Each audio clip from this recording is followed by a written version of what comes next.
Well, we are continuing our series through Acts of the Apostles and looking at the lessons that we can learn from each chapter. And as we go along, as you are well aware, we look at the captions for each chapter, and that helps us to understand a little bit about what's in each chapter, and we can learn them rather easy as we think about the alphabet. So chapter 1 coincides with the letter A, chapter 2 with the letter B, and so on. And so I want to go through, as we have done each lesson in this series, I want to go through the captions for each chapter as we begin this evening. Tonight we're going to be in chapter 25. And so chapter 1, the caption is Ascension, Apostle Appointed. Chapter 2 is Birthday of the Church. Chapter 3 is Cripple Cured. Chapter 4 is Disciples Detained.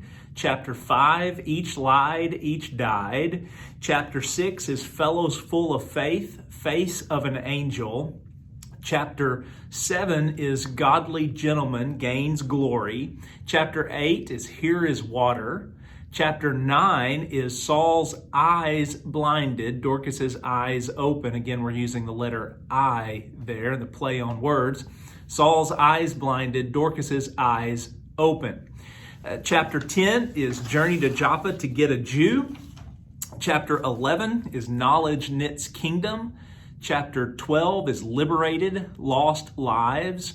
Chapter 13 is Missionary Men Marching. This is the missionary journey, Paul and Barnabas. Chapter 14 is The End, and the reason it's the end is because the letter N is the letter for chapter 14, but the end for two reasons. It was the end of the first missionary journey, and it was almost the end of Paul's life. Chapter 15 is Old is Over. Chapter 16 is Paul preaching on to Philippi. Chapter 17 is Quick Exits God's Questioned. Chapter 18 is Roman meets Romans. That's Paul meeting Aquila and Priscilla.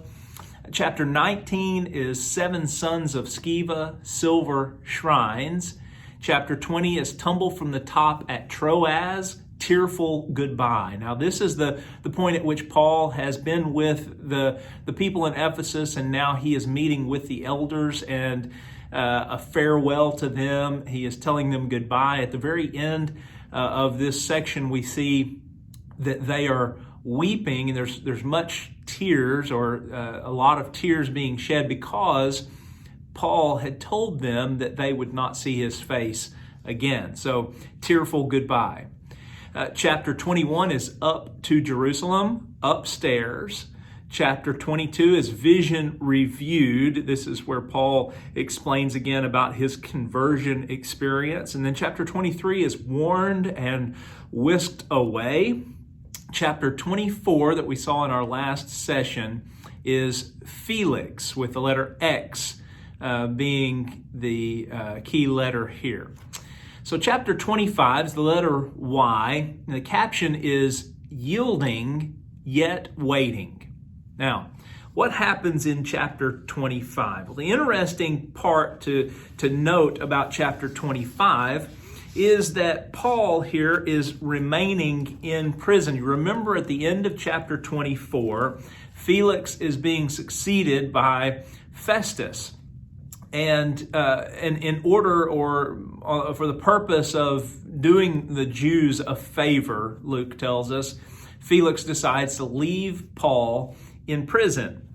And so that's where we are at the beginning of this particular chapter. As we see in the life of Paul, he's in prison. Felix has left him there. Festus now is taking charge. And so that's where we see chapter 25 beginning. So let's look at verse 1 and following. We'll read down through verse 5. Now, 3 days after Festus had arrived in the province, he went up to Jerusalem from Caesarea, and the chief priests and the principal men of the Jews laid out their case against Paul. And they urged him, asking as a favor against Paul that he summon him to Jerusalem, because they were planning an ambush to kill him on the way. Festus replied that Paul was being kept at Caesarea and that he himself intended to go there shortly. So he said, let the men of authority among you go down with me, and if there is anything wrong about the man, let them bring charges against him. And so that's the first 5 verses we see there. Here, 3 days after Festus has arrived, he decides to go to Jerusalem from Caesarea. And it's there that the chief priests and the Jews urge him to bring Paul back to Jerusalem from prison in Caesarea. And again, Luke is very clear about the fact that they had plans to assassinate Paul along the journey. That's the only reason they were asking Festus to bring Paul back to Jerusalem, was to get him out of Caesarea into the land between the two cities, where they then could ambush him and kill him. But Festus says no, he's going to stay in Caesarea. Well, he calls for them to come back with him from Jerusalem to Caesarea to make their charges against Paul there. And so that's what we see beginning in verse 6. Let's continue reading. After he stayed among them not more than 8 or 10 days, he went down to Caesarea, and the next day he took his seat on the tribunal and ordered Paul to be brought. When he had arrived, the Jews who had come down from Jerusalem stood around him, bringing many and serious charges against him that they could not prove. Paul argued in his defense, neither against the law of the Jews, nor against the temple, nor against Caesar have I committed any offense. But Festus, wishing to do the Jews a favor, said to Paul, do you wish to go up to Jerusalem and there be tried on these charges before me rather? But Paul said, I'm standing before Caesar's tribunal where I ought to be tried. To the Jews I have done no wrong, as you yourself know very well.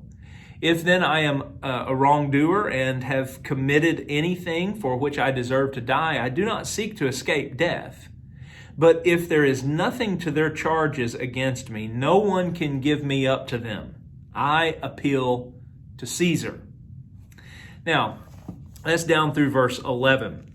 Now, the interesting thing to me, anyway, is the fact that indeed Festus does bring Paul in.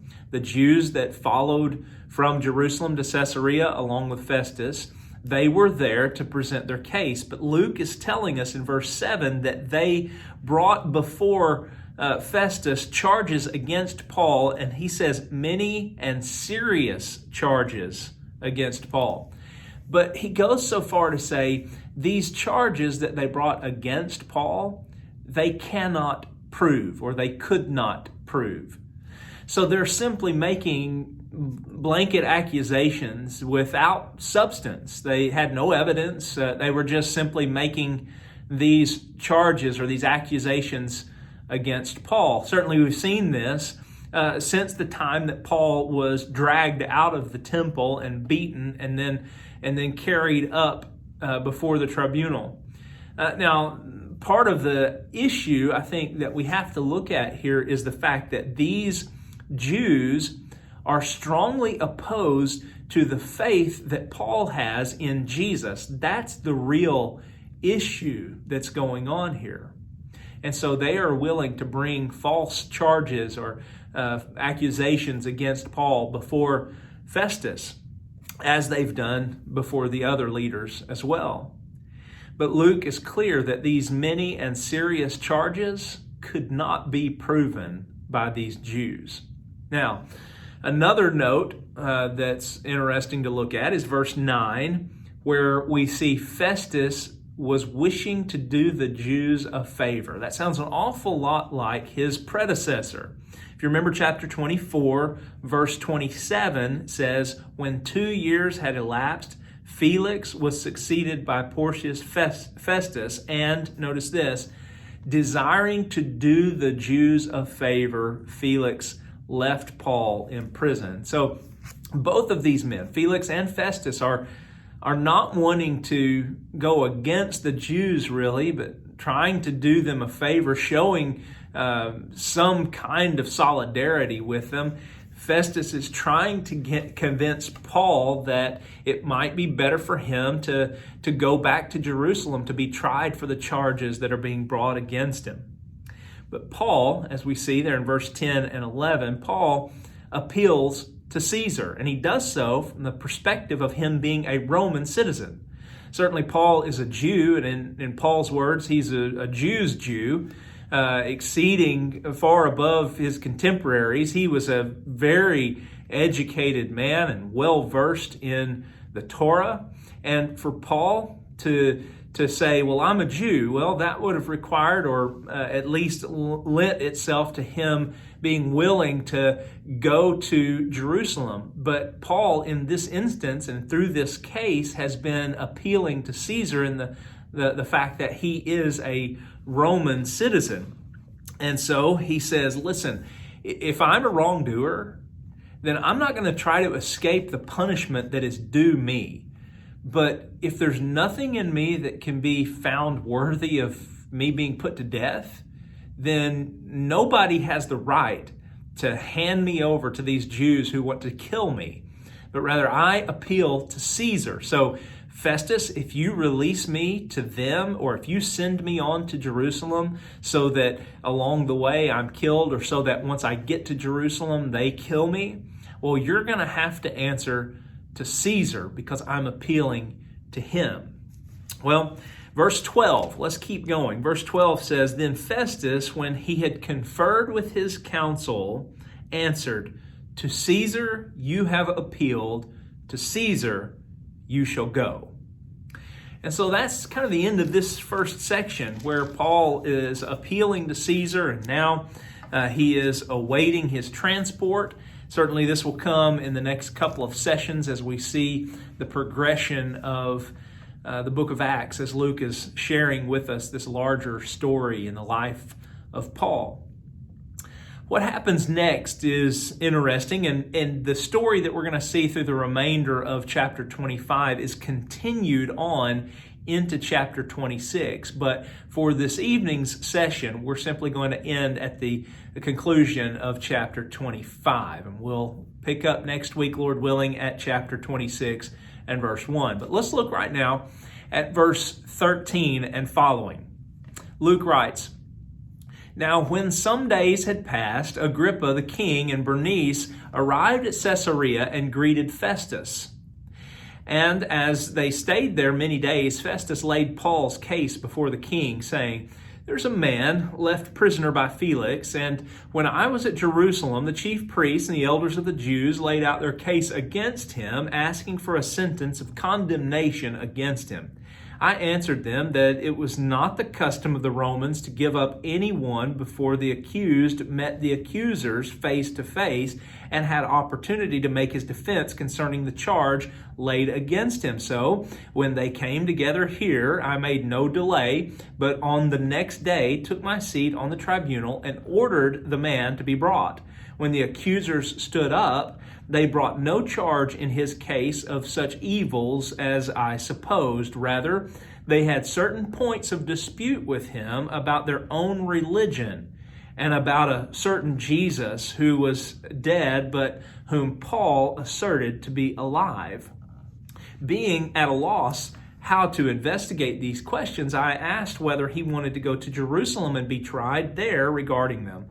But when Paul had appealed to be kept in custody for the decision of the emperor, I ordered him to be held until I could send him to Caesar. Then Agrippa said to Festus, I would like to hear the man myself.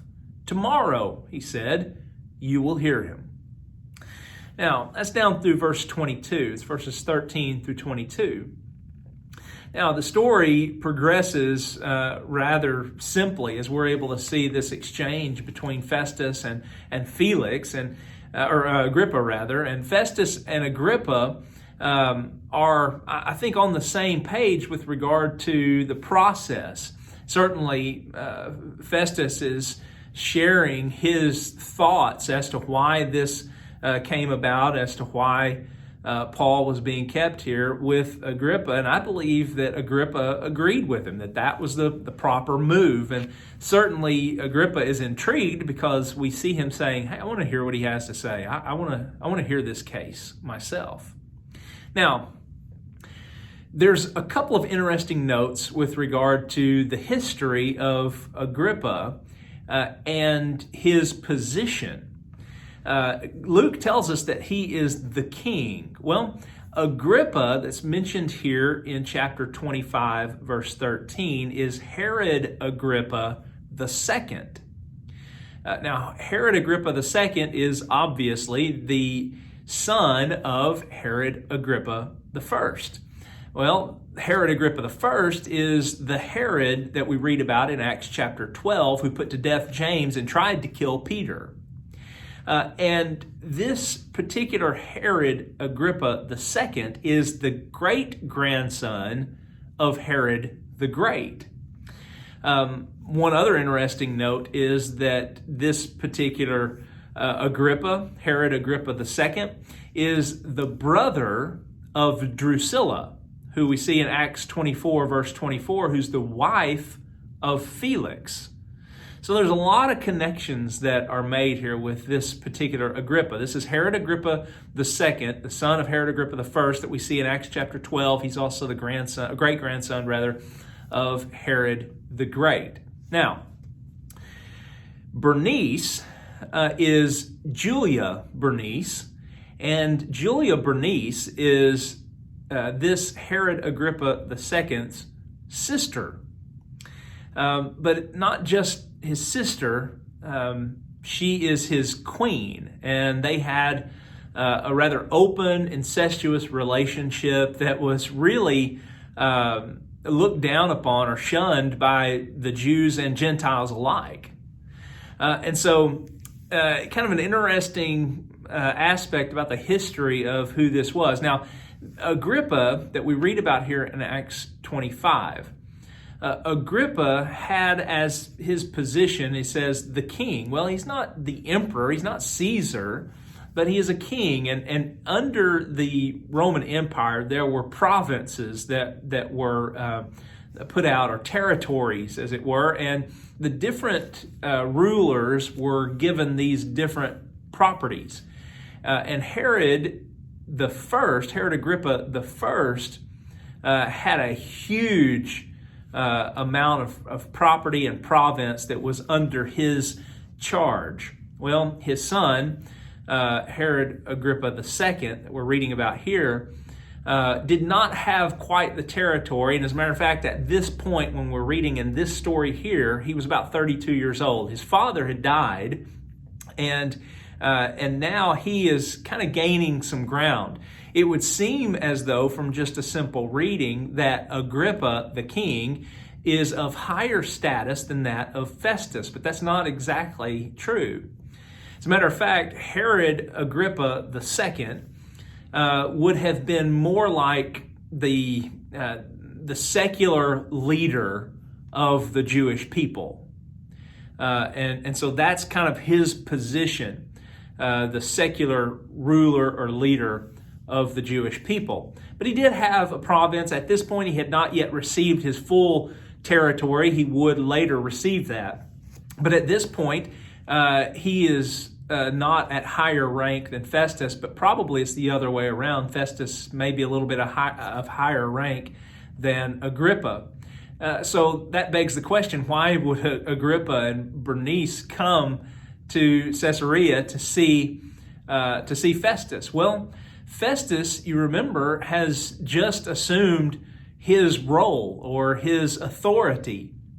And for Agrippa, who was still a young ruler or leader, it would have boded well for him to associate or to be around or to form good relationships with people of higher rank. And so what we see in this particular verse, verse 13, is Agrippa and Bernice coming, and some versions say, and I believe it's the Revised Standard Version that says they came and welcomed Festus. This ESV says greeted Festus. It's most likely that they came just to congratulate him and say, we're on your side, we've got your back, we're here for you, that sort of thing, as Agrippa is seeking to form a relationship with Festus, one who is likely of higher rank than he is. And so we see this being a reality. He comes, he's hearing what Festus has to say regarding Paul's case, and Agrippa wants to hear Paul for himself. And so Festus says, you will hear him tomorrow. So that's where verse 23 comes into the picture. Before we move ahead, I want you to look at verse 19. Verse 19 says, rather, they had certain points of dispute with him about their own religion and about a certain Jesus who was dead, but whom Paul asserted to be alive. Now, these chief priests, these Jews that have come, probably some are Sadducees, and again, there are Pharisees that are mixed in.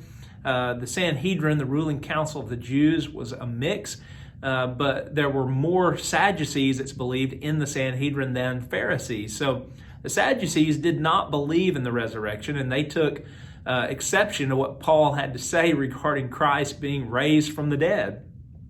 And Festus points to that here when he says that they had these disputes with Paul regarding their own religion and about this one Jesus who's dead, but Paul says is alive. Now, with Agrippa's position as the secular ruler of the Jews, or overseer maybe, he would probably have been familiar with the Jews' disdain and hatred for Jesus, really, and who Jesus claimed to be, and who the apostles and other Christians claim that Jesus is. And so it may very well be that that's why Agrippa wants to hear from Paul himself, that Agrippa is kind of interested to hear from the other side of the aisle, as it were. So let's look at verse 23, and we'll follow down through the end of the chapter. So on the next day, Agrippa and Bernice came with great pomp, and they entered the audience hall with the military tribunes and the prominent men of the city. Then, at the command of Festus, Paul was brought in. And Festus said, King Agrippa, and all who are present with us, you see this man about whom the whole Jewish people petitioned me, both in Jerusalem and here, shouting that he ought not to live any longer. But I found that he had done nothing deserving death.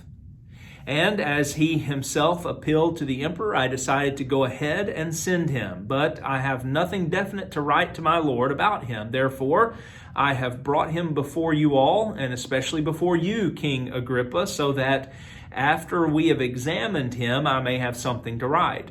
For it seems to me unreasonable in sending a prisoner not to indicate the charges against him.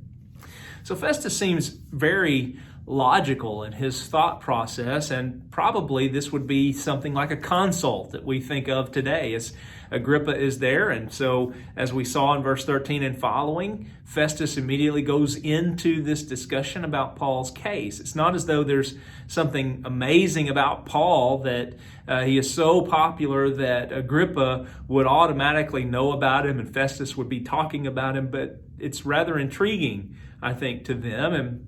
And because of the fact that these accusations that have been made can't be proven, and it really regards nothing but the disputes about their religion and over whether or not Jesus was resurrected from the dead, I think Festus is wanting to be logical before really sending him on to Caesar. And he says, listen, it doesn't make sense to me. It's not reasonable to send him and to say to Caesar, well, I'm sending him to you, but there's not really any charges. And so the point here in verse 23 and following is, number one, for Agrippa to be able to hear from Paul. But number two, for there to be this consultation between Agrippa and Festus regarding maybe what they should say to Caesar as they send Paul to him. And so that's where we get to down at the end of chapter 25. Now, there are a few lessons that we can learn. One of the lessons that we learn from this is that we may be persecuted by those who oppose our faith. And there may be those that oppose our faith in Jesus, and they may treat us differently. They may look down on us. They may make fun of us. In some places in the world, they may even take physical action against us. But we know that there may be persecution that comes because of our faith, and it comes by those who are opposed to our faith. But the other lesson that we learn from this is that we have to remain faithful. We have to continue to proclaim the truth of Jesus no matter what. And I think thirdly, one of the things that we learn is that we must maintain a Christ-like spirit in all that we say and do, even in the face of those who oppose our faith. We have to maintain a spirit that's like that of Jesus, a spirit that's humble, a spirit of love and of care and concern and compassion. We have to make sure that others see Christ living in us, not just seeing us speak about Jesus, but rather they can see it in the way that we live. Those are lessons that we learn, and I think that's what we learn from the life of Paul and his example that he sets here as he's brought before yet another ruler to present his defense of his case. Well, Lord willing, we will look at chapter 26 next week. I hope you have a great evening.